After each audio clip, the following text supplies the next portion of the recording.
ഇങ്ങനെ ശൂനകമഹാമുനി മംഗലനായ സൂതൻ തന്നോട് ചോദ്യം ചെയ്തു.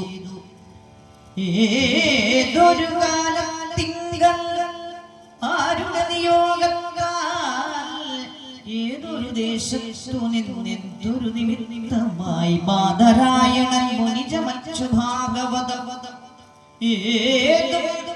ഒന്നിലും ഒരു കാംക്ഷയില്ലാതെ ശുദ്ധൻ അതരാൽ അത് പഠിച്ചിടുവാൻ എന്തു മൂലം എന്തിനു പരീക്ഷിത്തു ദീക്ഷിച്ചിതനശനം ബന്ധമെന്തവനും ശ്രീശുഗനെ കണ്ടെത്തുവാൻ തങ്ങളിലുണ്ടായൊരു സംവാദം നിമിത്തവും ഇങ്ങനെയെന്നു നമ്മോട് പറയണം.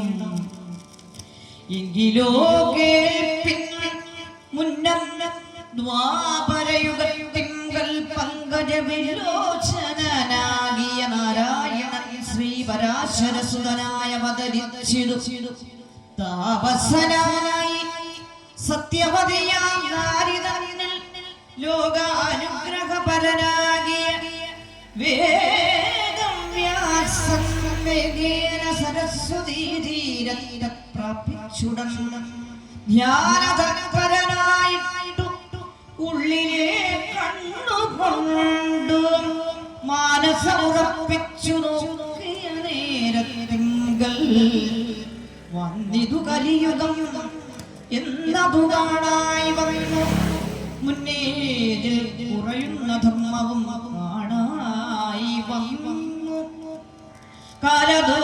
കാലദോഷത്താൽ കുറഞ്ഞിടുന്ന ധർമ്മത്തിന്റെ പാലനം ചെയ്യുവാനായി തക്കാലം മുനിവരന്മാരായി പകുത്തിതു വേദത്തെ അതു പിന്നെ നാലുക്കും പഠിപ്പിച്ചു വെവ്വേറെ ഓരോന്നെല്ലാം വേദത്തിൻ പൊരുൾ വെളിച്ചത്തു കാട്ടിടുവാനായി അതരാൽ പുരാണങ്ങൾ ചമച്ചു പഠിപ്പിച്ചു.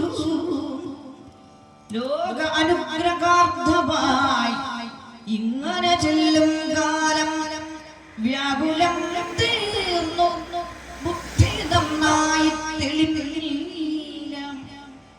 എന്തൊരു കുറവെനിക്ക് എന്തൊരു കുറവെനിക്കിങ്ങനെ വന്നിടുവാൻ ചിന്തിച്ചാൽ ഒരു മൂലം എന്നെല്ലാം പലതരം ചിന്തിച്ചിരുന്നീടിന കാലത്തിങ്കൽ അന്തരാകാനായി വന്നു നാരദമുനിയും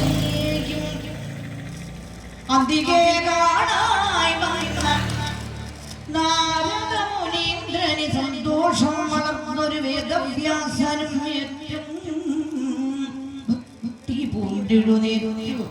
വന്ദിച്ചു നമസ്കരിച്ചു അർഘ്യപാദ്യാദികളാൽ അർച്ചിച്ചു പൂജിച്ചു